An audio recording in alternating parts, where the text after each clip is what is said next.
presume. And Callan, C-A-L-L-A-N, initials T-E, appearing on behalf of Her Majesty the Queen and Ray, the Province of British Columbia. Further to the Commissioner's leave to grant a couple extra questions on Project 12. I'm back for round 2.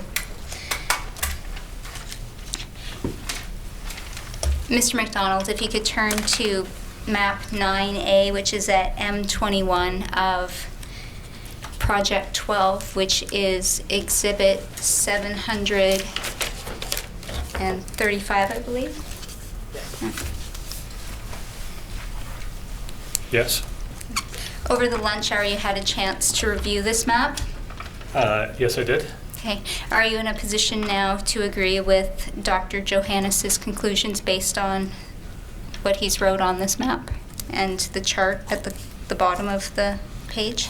Could you explicitly state what you believe his conclusions are, please? Okay. My understanding of this is that total solid waste for the 6 out of the 10 regional districts has been remaining constant over the last 10 years. Would you agree with that statement?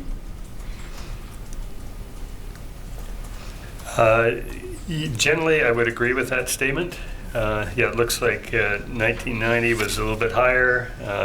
I'm assuming that implementation of recycling programs is what has caused the reduction between 1990 and 2001. And then we have relatively consistent reported levels of, and I need to, this is really hard on eyes at my age to be able to read this, but the units are total solid waste in tons per kilometer squared. So,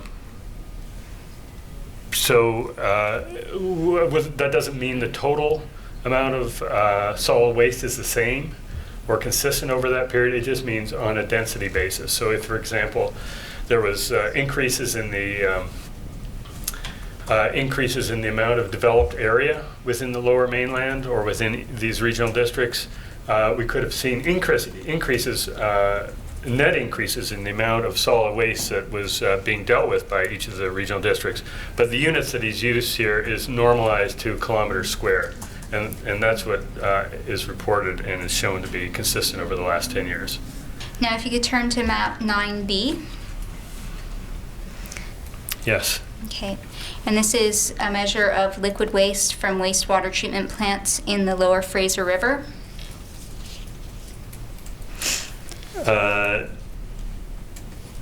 That's not exactly correct, but yes, go on. Okay, can you provide me with your interpretation of what is being measured here? Well, inclusive of the plants that are in the Lower Fraser River, we also have the Lions Gate plant, which is outside the Lower Fraser River, but within the Strait of Georgia. And my interpretation of this data is that liquid waste is remaining relatively constant. Would you be in a position to agree with that statement? So, do you mean the volume of liquid waste? Yes. Yeah, so there's 4 graphs here that are shown explicitly. One is the average daily wastewater flow in million liters per day, and that would be the indicator of total volume. And then there's several other indicators as well that are identified in these 3 other graphs that are shown.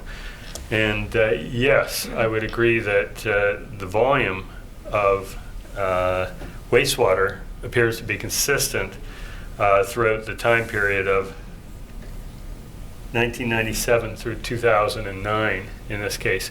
One thing I'd like to sort of highlight, though, is that although the volume may be consistent over this period, one thing to remember is that the number of people that live within the Lower Mainland, I think in Dr. Johannes's report, he identifies an increase over the last 20 years of roughly 150% in terms of population density within this area.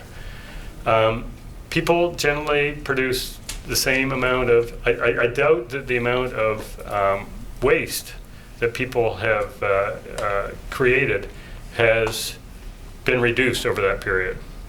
People are people. If we had for example, a poop quotient as an indicator of what goes into the municipal wastewater treatment plants, I think we'd find that on a per capita basis, we would not have seen, we wouldn't have seen any differences on a per capita basis, but because the number of people in the Lower Mainland has increased by 150%, the total mass of contaminants that went into those sewage treatment plants likely increased, probably by about the same percentage.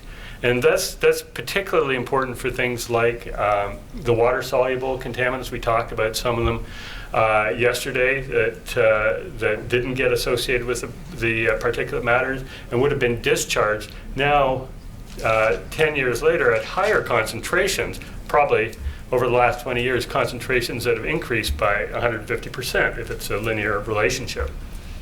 So it's important not to draw the conclusion that just because the volume has remained consistent, that the concentrations have remained consistent in the wastewater treatment, or the total mass of contaminants that have been discharged is consistent.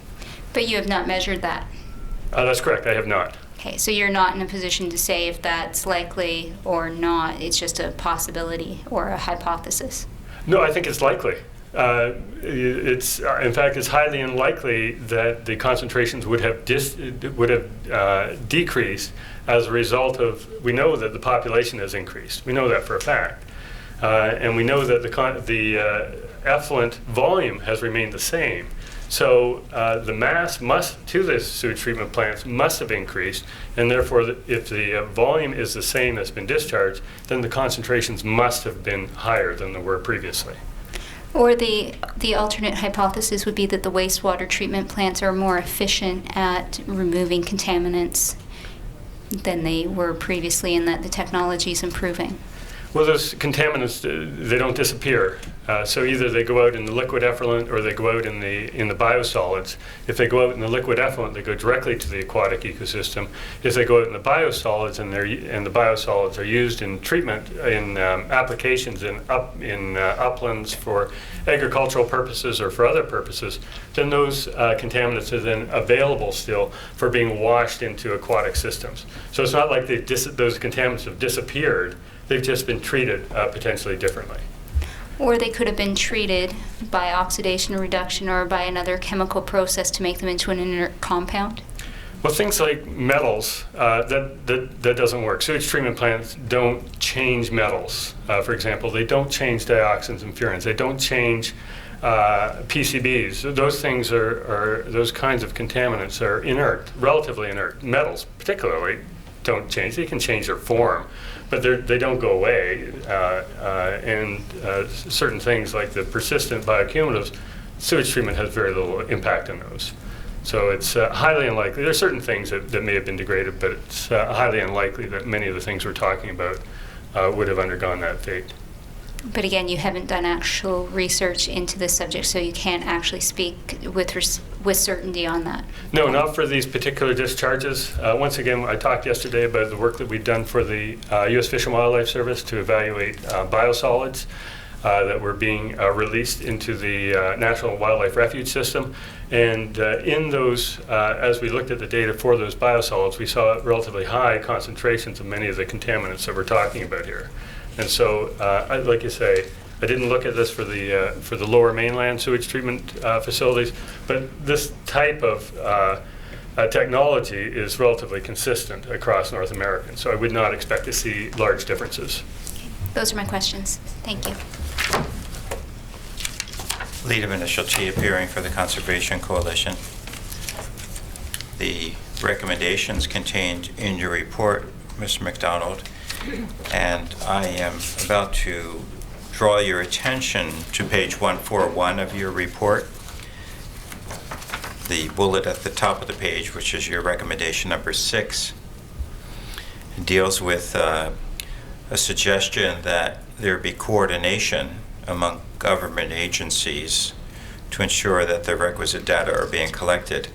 Let me make it, my first question is the requisite data, so where we see requisite data there, is that the data that is missing right now and you're saying ought to be collected? Yes, that's correct. So in other words, all the time all the times that we saw in your report not available, or where you have indicated in the confines of your report, would be nice to have this data, would be important to have this data. That's the kind of data that you say should be collected and stored. Is that right? That's right. And the kind of the preceding recommendations that we talked about before lunch outline in a relatively specific way what kinds of data we're talking about. Yes, that's correct. Would that also include data relative to spills, oil spills and contaminated spills and things of that nature? Yes, it would. I noted that at page 28 of your report, if we could just go back there momentarily, you deal with spills under 3.1.1.10. At the bottom of the page 28, you say accidental spills can also result. There it is. Accidental spills can also result in releases of contaminants to the Fraser River and/or its tributaries. And then you say, according to records maintained by the Canadian Coast Guard and the BC Ministry of the Environment, spills of raw sewage, partly treated sewage, gasoline, oil, diesel, other fuels, and other substances are common within the study area. So the fact that you've got two databases, records maintained by Canadian Coast Guard and the BC Ministry of the Environment, are you saying they ought to be amalgamated so someone keeps track of all of these spills? Yes, and it would be very nice if that data were available electronically. My recollection is that most of the data that we got on spills were provided on hard copy on a spill-by-spill basis. So you can imagine a thick number of pages that provided information on individual spills. That would be very nice if that was compiled in an electronic database. Instead of page by page where you have to sift through and take the number and then transfer it into an electronic format. Yeah, and then try to figure out where exactly that spill occurred within the basin and how that spill relates, the location of that spill relates to other spills that may have occurred or other releases that have occurred within the basin. So when you say that they're common, are you able to tell the commissioner, quantify that in any way? We specifically looked for data on spills for the year 2007, and particularly during the time when smolts were out migrating through the system. So I think we looked very carefully at data for about 3 months in that spring, and it seemed to me that we had something in the order of 40 or 50 spills that had been reported in that time, and that's intended to be order of magnitude rather than a specific number. It was a relatively large number for a short period of time. I was surprised by the number of spills that had been reported in that period of time. You were surprised by the magnitude of them? By the number of them, yes. And you go on to say, talking about spills there, you say, however, the information needed to specifically characterize the substances or volumes released is only infrequently available. So that also would be something that you would like to see happen in terms of a record.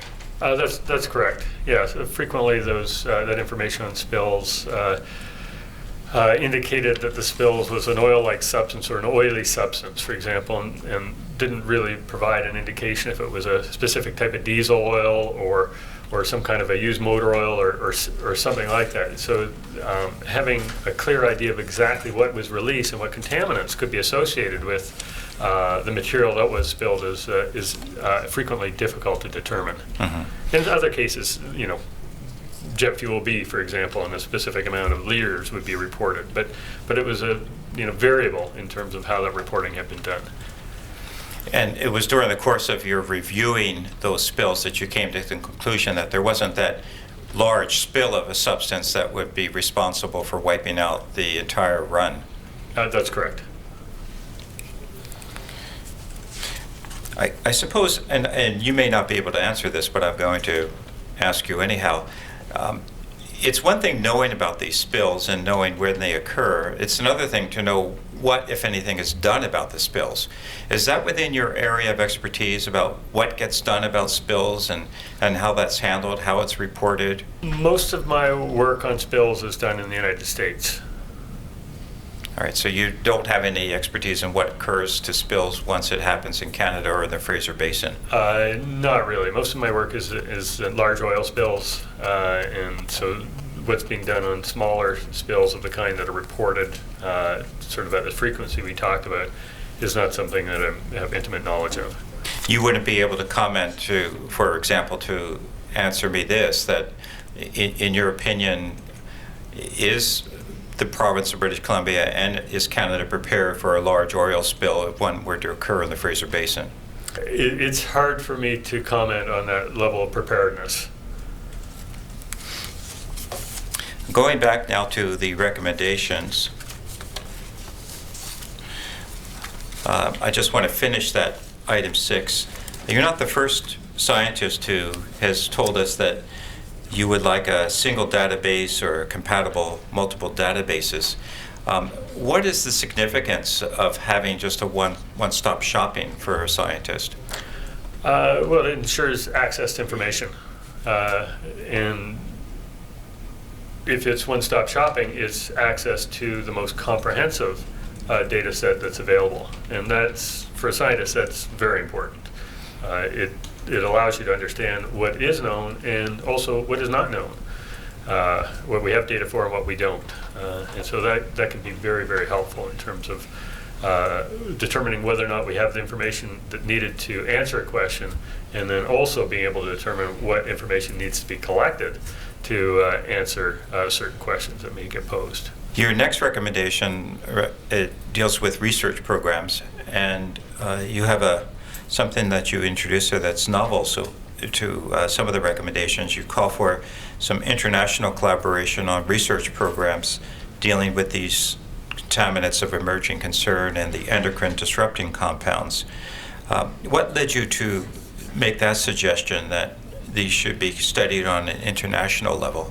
Well, these compounds have been identified as emerging contaminants, not just here in Canada, but in Europe, in the United States, and elsewhere. And we're all dealing, everyone who's looking into the potential effects of these contaminants are all dealing with the same limitations on the available information on the toxicity of these contaminants and on their levels in the environment. And so individual jurisdictions will certainly need to be responsible for understanding levels within their jurisdiction in the environment, but it would seem to me that it would be very efficient if governments worldwide, or certainly developed governments, are able to work together to generate more comprehensive information about what the effects of these kinds of contaminants are. It provides for certain cost savings, and it allows us to access that information in a more efficiently from a temporal perspective. We're going to have it available to us sooner.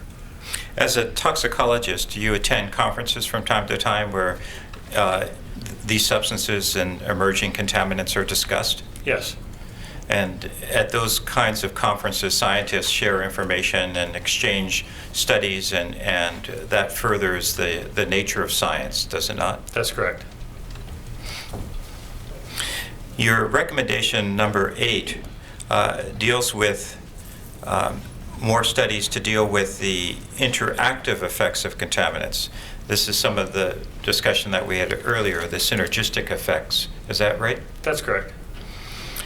And not only can contaminants interact with one another, but disease can also play a role, so that, for example, if a fish has been stressed by disease and encounters a contaminant either through the food chain or through the medium of the water, then it could have an additive or synergistic effect upon that animal. Is that right? Yes, and what's been reported in the literature so far is actually the reverse of that, where the exposure is to the contaminant first, that then seems to have an effect where we see a suppression of the immune system, and that predisposes the animal to infection by these pathogens. So yes, this kind of interactive effect and potentially synergistic effects are certainly possible, for sure. Right. So, I think I get your point, is that the contamination may actually work to allow the disease to spread more quickly or for the animal to encounter the disease. Is that what you're saying? That's exactly what I'm saying. Okay. Now, you also, in that recommendation number 8, talk about tests to detect sublethal effects. What do you mean by sublethal effects, and what kinds of tests are you contemplating there? So there's a variety of effects that don't result in mortality of the organism. So those are the kinds of effects that I'm referring to, and they're sublethal effects, and they could include such things as changes in growth, changes in reproduction, changes in things like immunocompetence, the ability of the animals to fight off disease, organisms. Those kinds of things are what I mean by sublethal effects. We've heard some evidence that there's something called mortality on the spawning grounds. I can't remember the exact word that we've been using for that. There's en route mortality, and then there's mortality so that the fish actually dies before it spawns. So it may arrive at the spawning grounds, but it doesn't get to spawn. Is it your opinion that there could be some contamination that works, or some disease that is at work that prevents that fish from being able to spawn? Yeah, so the term I think we've been using is pre-spawning mortality. That's correct. That's it. I think there's a fair bit of evidence to show that disease agents can be a factor in pre-spawning mortality.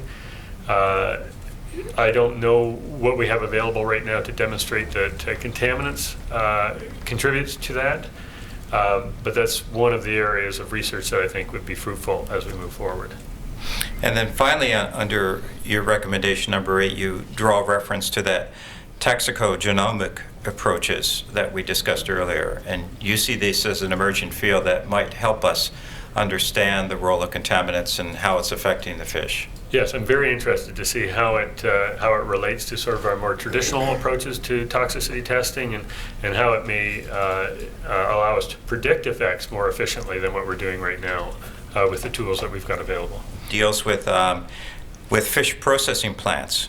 And this emanated from a suggestion that Dr. Ken Ashley made to you, I understand. Is that right? That's correct. And so the thinking here is that there should be a screening survey upstream and downstream of these fish processing plants to determine the presence of disease organisms. And you would agree that that's something that would be valuable? I think it's a great idea, yes. Thank you. Those are my questions. Thank you. Thank you, Mr. Commissioner. For the record, Anya Brown, and with me is Kennedy Bearrobe, law student. Mr. McDonald, we are here for the First Nations Coalition, and the First Nations Coalition is made up of a number of groups, including First Nations located along the Fraser River, First Nations fishing organizations with interests along the Fraser River, also the Council of Haida Nation and the Douglas Treaty First Nations. And my questions today will really be focused around the CISCA report that you reference a number of times in your report. And according to your bibliography, it was a report that was prepared in 2009 by the CISCA Traditions Society, and it's entitled CISCA Salmon and Indigenous Peoples Life Work, Effects of Environmental Contaminants and in Upriver Migration, Toxicity and Exposure Levels Assessment Report. Mr. McDonald, did you have any involvement in the preparation or review of this particular report? I did not. And how did it come to your attention in the work that you were doing to prepare your report? I believe it was mentioned to me, its availability was mentioned to me by someone. If we could turn up the acknowledgements page, which is Roman numeral number 24. I'm actually referring to Mr. McDonald's report. Oh, thank you. And at the bottom of the page there, you make reference to Terry Raymond and Chief Fred Sampson of the Siska First Nation and Mr. Raymond of the Siska Traditions Society, and acknowledge them. And you also acknowledge Nancy McPherson from UBC. And you indicate there in that sentence, in terms of the acknowledgement, that reports, data, and information on contaminant concentrations in sockeye salmon and the health of the sockeye salmon were provided by these individuals. So can you advise how Nancy McPherson assisted you in the preparation of your report? I think, as I recollect, she helped us to identify. I don't think I can answer this question fully accurately. I had one of my staff pursue the acquisition of the underlying data, and I've forgotten exactly the process that we went through and exactly how we contacted people and in what order to obtain this information. I'm sorry, I can't remember that, but it was a little while ago, and I just simply can't remember. Do you know if Nancy McPherson is a scientist at UBC? I don't know her qualifications specifically. All right. And would your response be the same if I asked you about Terry Raymond or Chief Fred Sampson? I don't know specifically the background, no. All right.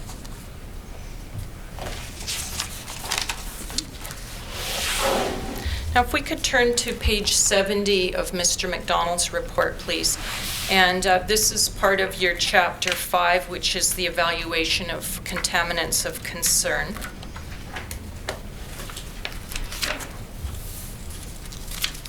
And you make reference there to the tissue sampling work that was done by the Siska Traditions Society, and specifically their samples that were taken from eggs and mussel from Weaver Creek and Adams River sockeye salmon. And you note there that those tissue samples were analyzed to determine concentration of certain metals and pesticides, and then incorporated into your tables 5.21 and 22. And so this data, you go on to say, indicates, as did the data that you obtained from other studies that you referred to, that sockeye salmon accumulate a number of persistent contaminants. Do you agree that the data that was collected and reported by Siska, and which you refer to in your report and is reproduced in the tables, is that data that you consider to be reliable and scientifically sound? Yes. And I suspect flowing from that is because you consider it to be scientifically sound. It's one of the reasons why you felt that you could rely on it in some of the conclusions that you drew in your report. Is that correct? Yes, that's correct. Now, I'd like to take you now to the source of the data, which is the Siska report. So if Mr. Lund could please turn up our document. Do you recognize, first of all, this as the Siska report that's referenced in your report? Yes, and just to be clear, what we utilized was information in this report, plus we requested additional information from the Siska sources as well, which provided us with the more specific data that we incorporated into the tables 5.21 and 5.22 that you referred to earlier. Right, and that was actually going to be one of my questions, because in reviewing the Siska report, there's a narrative with some graphs, but we don't really see the raw data that you incorporated into those tables. So my question was how you accessed that raw data. Yeah, we requested that directly. And do you recall who it was requested from? I'm sorry. Conceivably one of the authors of the report. Yeah, I believe we actually went.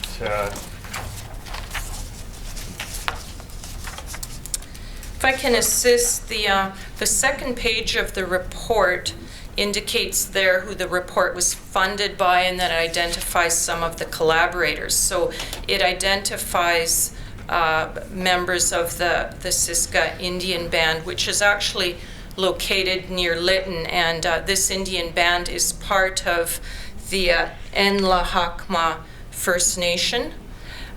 So the project included a number of different participants, including the Siska Indian Band, the Nicola Watershed Stewardship and Fishing Authority, who we've heard about in some of the earlier hearings, as well as people from DFO and scientists from the University of British Columbia.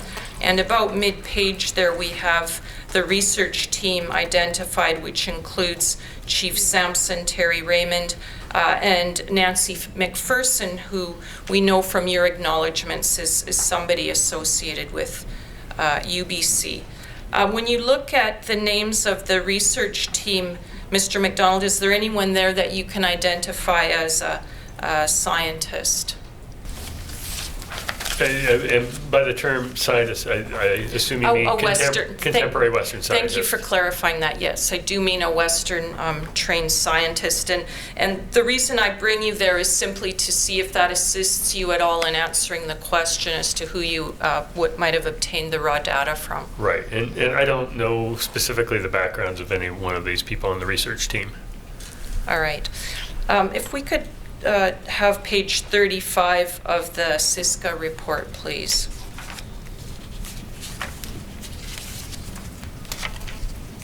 I'm just going to use the English words, but for the benefit of everyone, there's actually a glossary at page 62 that sets out the translation for the various words that we see here in the First Nations language. So the heading here is salmon poisons, and there's reference made there to the late summer Adams River sockeye and Weaver Creek sockeye runs and the work that was done there measuring contaminants at 3 points in the upriver migration. So at the mouth of the river, mid-river, and then at the spawning grounds. And there's a photograph there of a tool that's used called a fish wheel to monitor the salmon returns. And then if we could just go to page 50, also of the Siska report.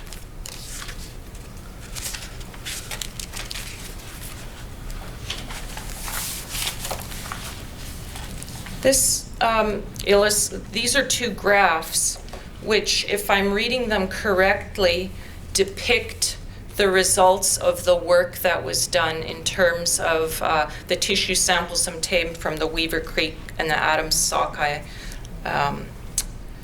mussels and roe.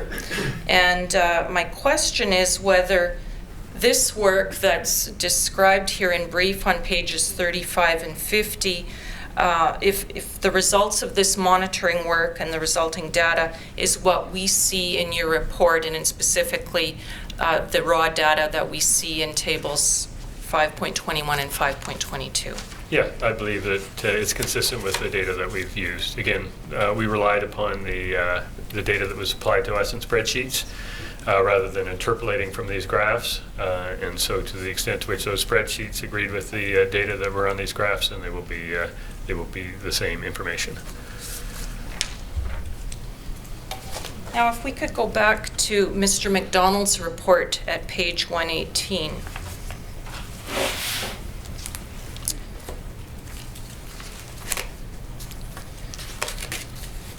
And while that's being brought up, this is your summary from Chapter 6, which is the endocrine disruptors and contaminants of emerging concern summary.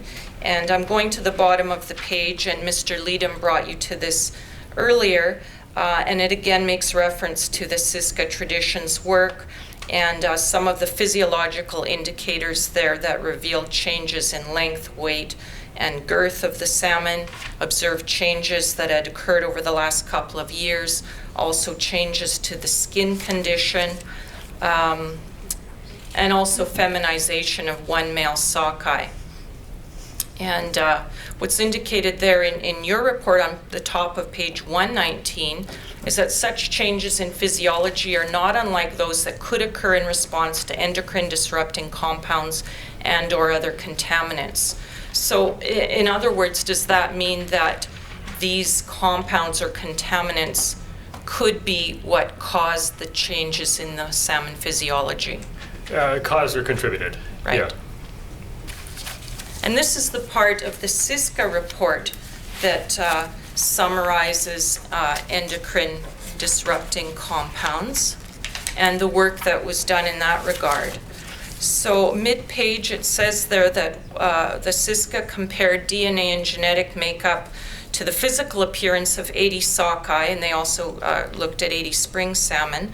And they note there about the feminization of one of the fish. And they also found several genetic markers that showed stress, possibly from pollution. Are you able to provide some insight to us on what sort of a genetic marker would indicate stress? I don't know specifically what is being referred to here. All right. Sorry. If we go over the page to page 55, this is a series of photos. In the top right-hand photo, there's a picture there of somebody taking a sample of a kidney, and it says that they're testing the kidney for health and stress caused by contaminants. Are you able to speak to what sorts of analysis would be done to determine that? Not specifically.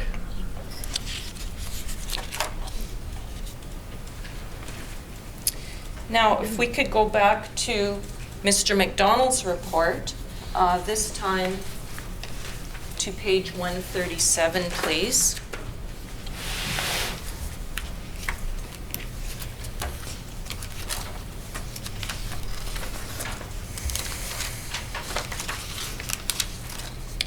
And in the middle of the page, about mid-paragraph, there's a sentence that starts furthermore, but it says traditional knowledge compiled by the SISCA suggests that sockeye salmon morphology and or physiology has changed in recent years, potentially in response to contaminant issues.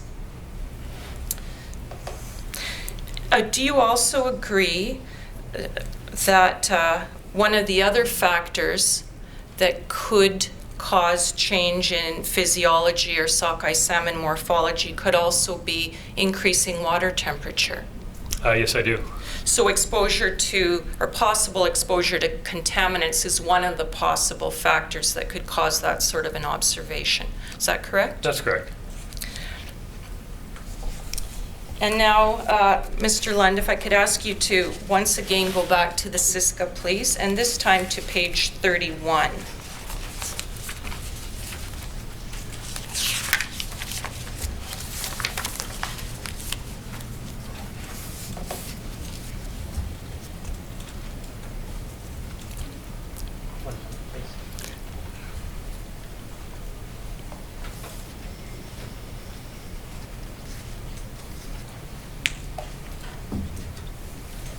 Thank you.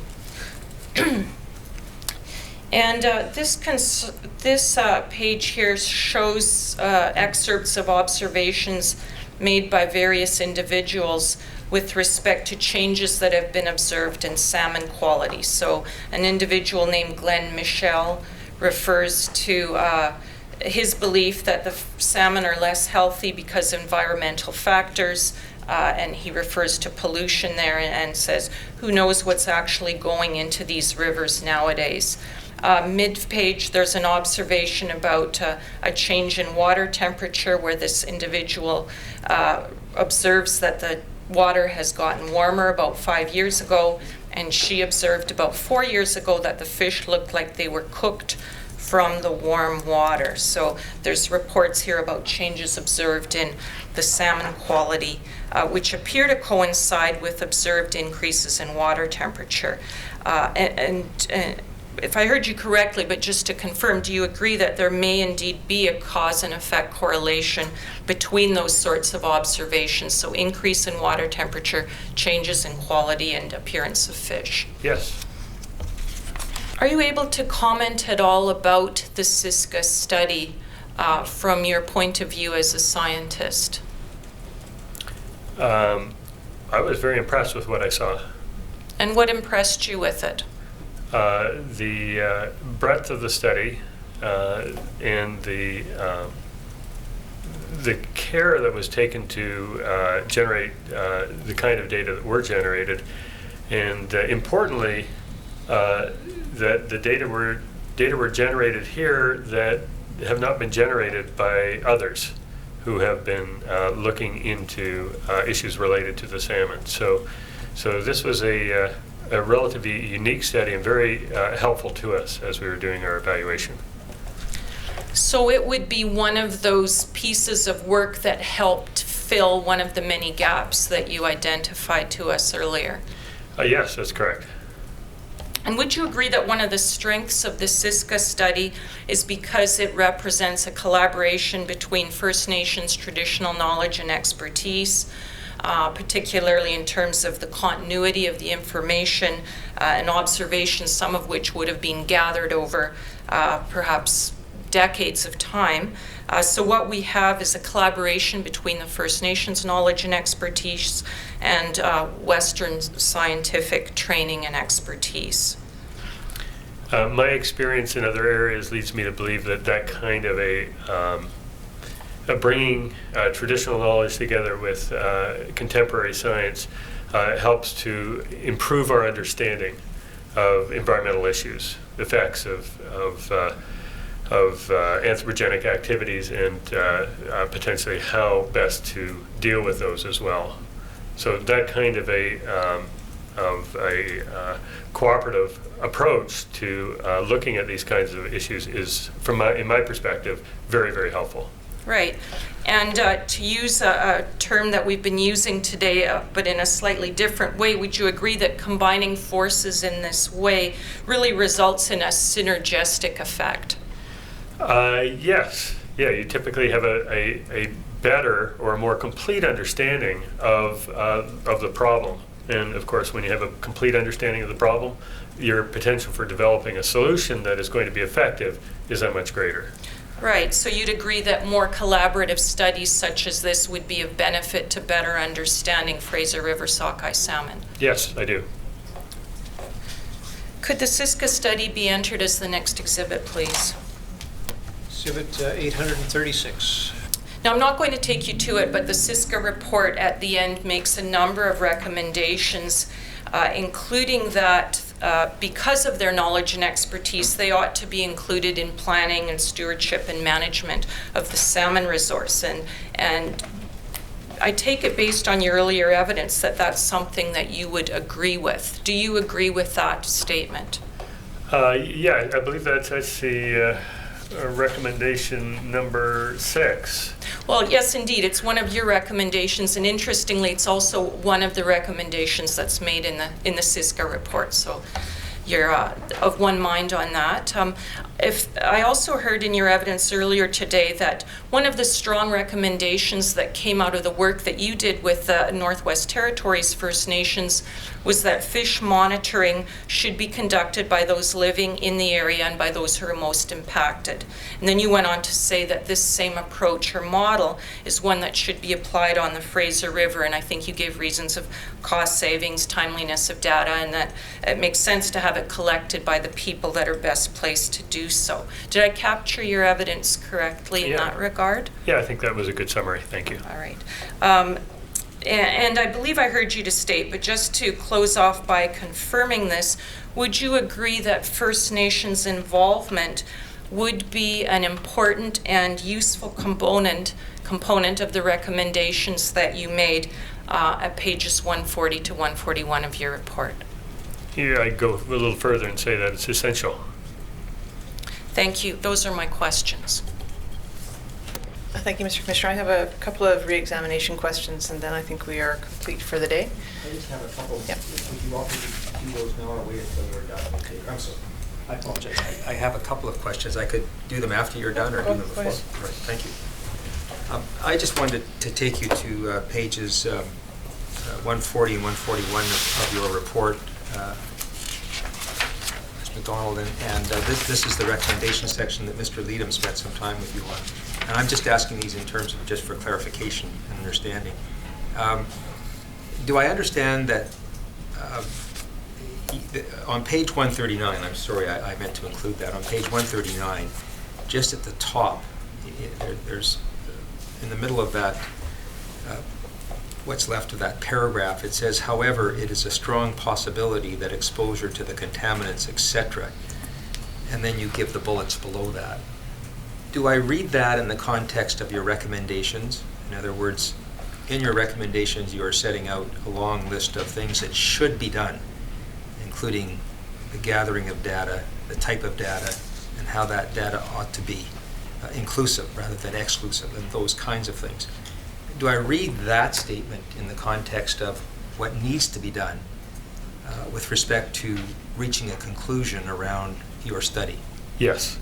Yes, that's correct. So to put it just a little finer point on that, what I've tried to say here is that there's a very strong possibility that contaminants are a contributing factor. If we are to have the information that we need to be able to determine whether or not contaminants are a contributing factor and to what extent they are a contributing factor, then we need to work through these recommendations that are listed on pages 140 and 141.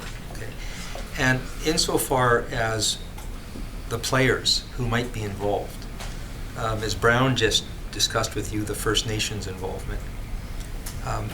But can you just enlighten me as to who the players, in your view, ought to be?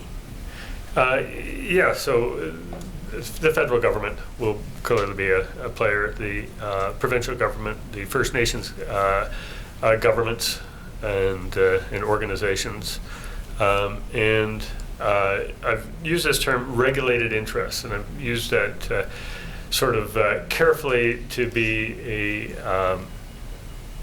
inclusive of affected parties. So those that have a legitimate interest in the resource and its management over the long term should be involved in the process of designing and implementing and interpreting the results of monitoring and research that provides us with a basis for understanding these issues. And what I didn't explicitly say there is academia, but clearly academia will be one of the key players in the process as well. From your experience, is there someone in your view who ought to take the lead with regard to the recommendations that you set forward in pages 140 and 141? I realize there are jurisdictional issues here, but in your view, is there some sensible entity that sensible in the sense that it would be the most effective entity to try and undertake what you're recommending? It's hard to give you a clear answer on that.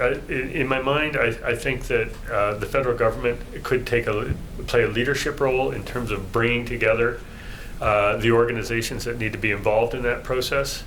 But it would need to be a very sincere commitment to making a process work for it to work. Meaning? Meaning that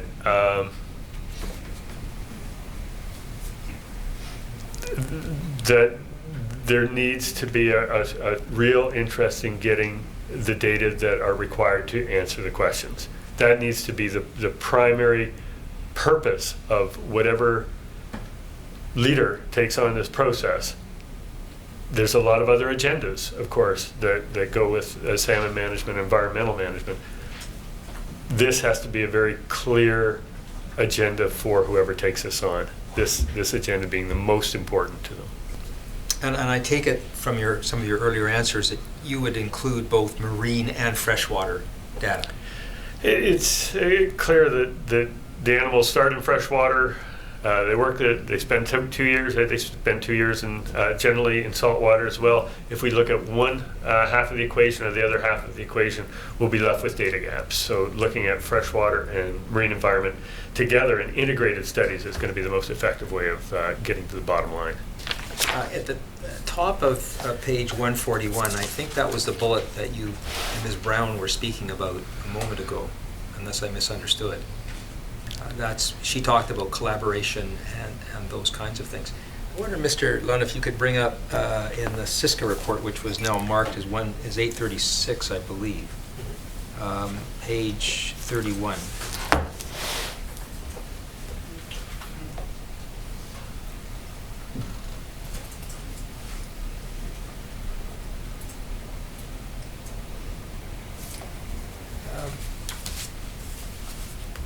Can you just tell me if that kind of information that's set out there under salmon quality is the kind of information, obviously not all of the information, but the kind of information or an example of the information that ought to be collected along with other kinds of data that would be required to fulfill your recommendation?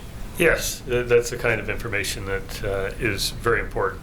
And for example, in the Northwest Territories, part of the information that we use to identify a problem related to, we believe, discharges from the oil sands was the observations of changes in fish flesh quality that were made by the users within within the Slave River, but also further upstream as well in Lake Athabasca. And without that kind of information, it prevents you from understanding enough about what the potential mode of toxicity is to be able to design other studies that help to get more at the cause and effect relationships.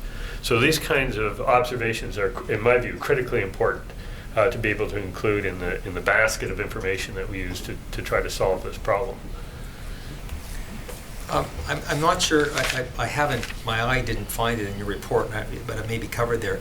Do you include in your realm of data collection not just what's going into the water from facilities, for example, but also traffic on the water? In other words, the degree of traffic that is on the water, the type of traffic on the water, what might be coming from that traffic into the water source? Yes.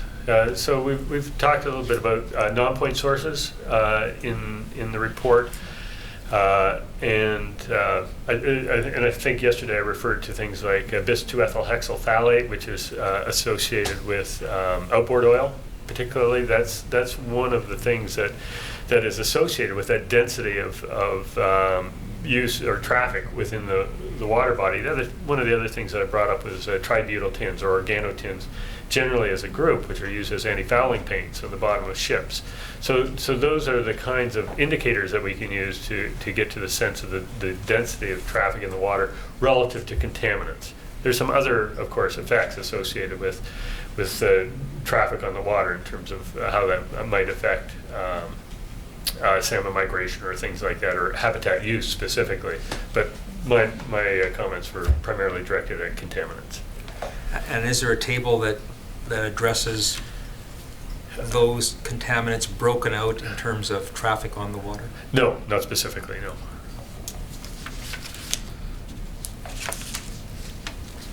I've heard the term used, dead zone, in connection with marine water. Is that a phenomenon also associated with freshwater? Well, some of the sites that I go to, yes, it is. I'm talking about the Fraser. In the Fraser, I would not characterize the Fraser in that way, based on the data that we've looked at. Many of the sites that I've gone to are in the United States are so contaminated that we see toxicity within 24 hours of exposing an organism to them. I don't expect to see, although I don't have specific data to demonstrate this, I don't expect to see, based on the concentrations of the things that we have been able to look at, that kind of very high level effect that we would see in certain other areas that are much more highly industrialized than what we see in the Lower Fraser. I'm sorry, I'm taking a bit more time than I had thought I would. I wanted to ask you, the salmon are migrating out and they're coming back in. And we've had evidence before this commission about the fact that the salmon are passing through many different ecosystems. But in the sense of what you've been addressing in the last couple of days and the questions you've been answering, is there a distinction to be made between fish who spend a lot of time in a given body of water and fish who are simply passing through? In other words, to absorption rates, contamination levels, and that kind of thing. Yeah, And do you make those distinctions in your report? Duration of exposure is important, and yes, as you'll see in Chapter 6, we've attempted to evaluate the level of risk posed to certain stocks based on how long they're potentially exposed to conditions in the lower Fraser, or how long they're exposed to conditions in the upper Fraser, where we have discharges from pulp mills. And so we've assigned different levels of risk to those stocks based on the duration of exposure that they may have to those kinds of contaminants. Having completed the evaluation in that way, it's somewhat unsatisfactory to me, because I feel like we have not been able to, on an individual AOI, area of interest by area of interest basis, really been able to evaluate what those exposures are and really evaluate what those risks are. And so we've had to interpolate what those risks are based on what we know about how long it takes certain stocks to migrate through various portions of the ecosystem. So we would have liked to have done it more specifically than we did, but we have taken that factor into account. And finally, I just wanted to ask you, and you did mention this in your evidence, but from an ecosystem management basis, the data that you're recommending here be collected and the monitoring that you're recommending to be done would include far more than data with respect to salmon, obviously. But how far beyond that do you go? I look at the data that is specifically recommended for collection that would help us to answer this question related to bee salmon to be very relevant for understanding the status of the Fraser River ecosystem as a whole. And for me, that's very important. The sockeye salmon are clearly, in and of themselves, are a very, very important receptor, but they're also an indicator of potentially what's going on more broadly in the ecosystem. And so having information available to evaluate what their exposure is and what potential effects are on them also helps us to understand what the status of the ecosystem is as a whole. And I think that that's critically important to be able to do a good job of managing that ecosystem.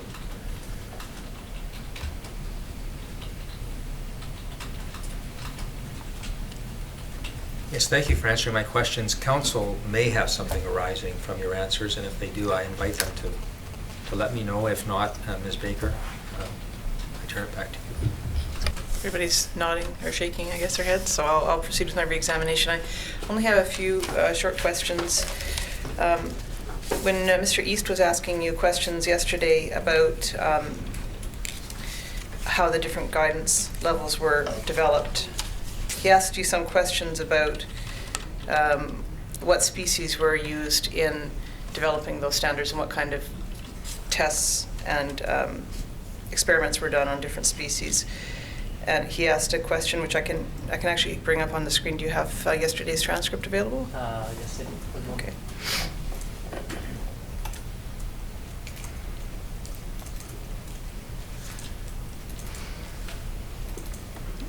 So if you turn to page 78.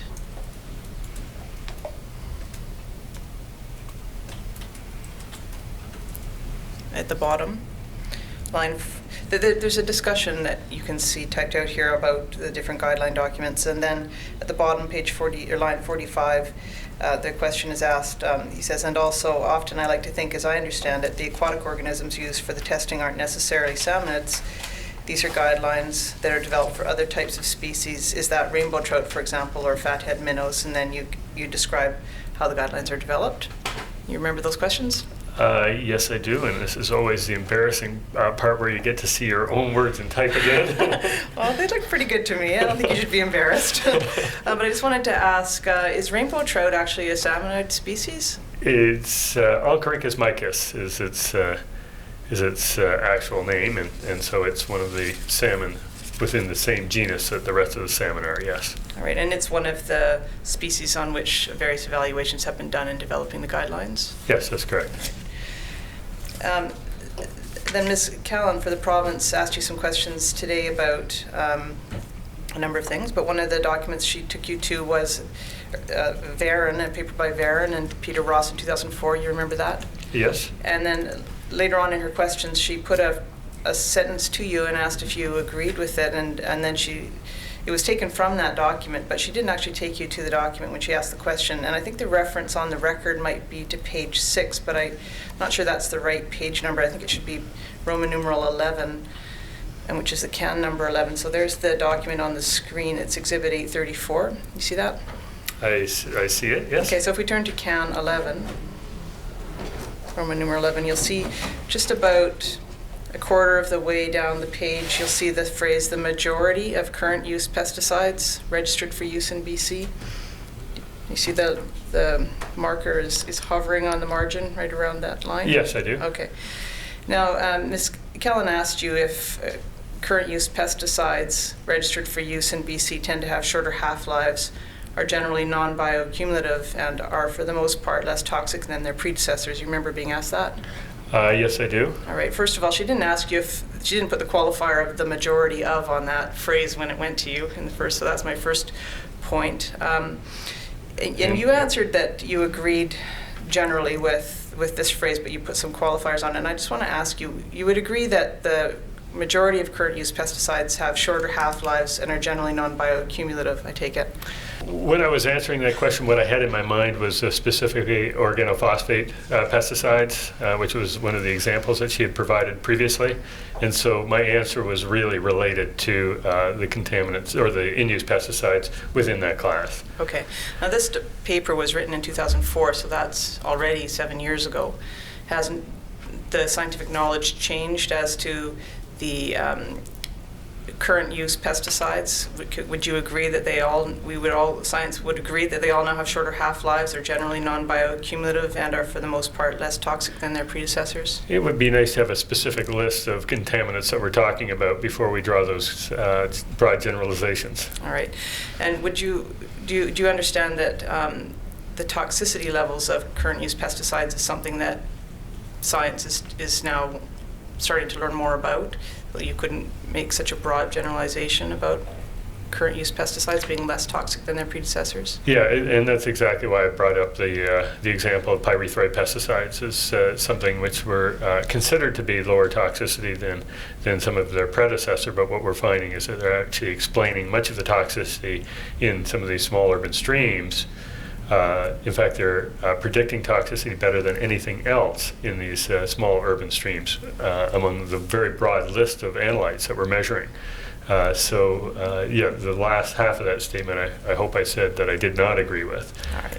And we have to be very cautious in looking at that as a statement of the current state of science knowledge. It's a broad general statement, yes. And then I don't know if I misheard a number or if you misspoke a number, so I just want to take you to some questions that were asked by Ms. Kellen.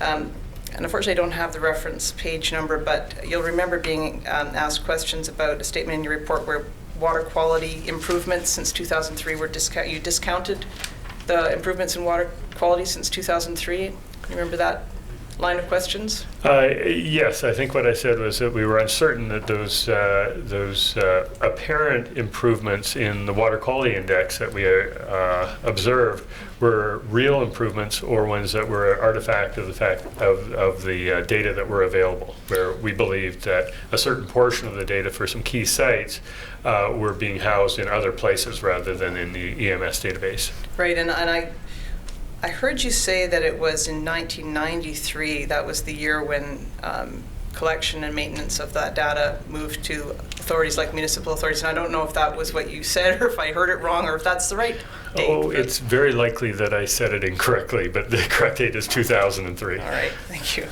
That was the only final question I had for you. Thank you. Thank you. Mr. Commissioner, I believe we are complete for today. And tomorrow we have... Tomorrow is the good question. Mr. Lund would probably know better than anybody. If he doesn't, you'll find out. Yes. Mr. McDonald, thank you very much for your attendance at the commission and for your report and for answering the questions of council and myself. Thank you very much. You're welcome. And then we know we're adjourned until 10 tomorrow. We're not sure who's going to be here. But Fisheries Monitoring and Enforcement, Patrick McGowan and Jennifer right. Kent. Perfect. Thank you very much. Hearing is now adjourned for the day and we'll resume at 10 o'clock tomorrow morning.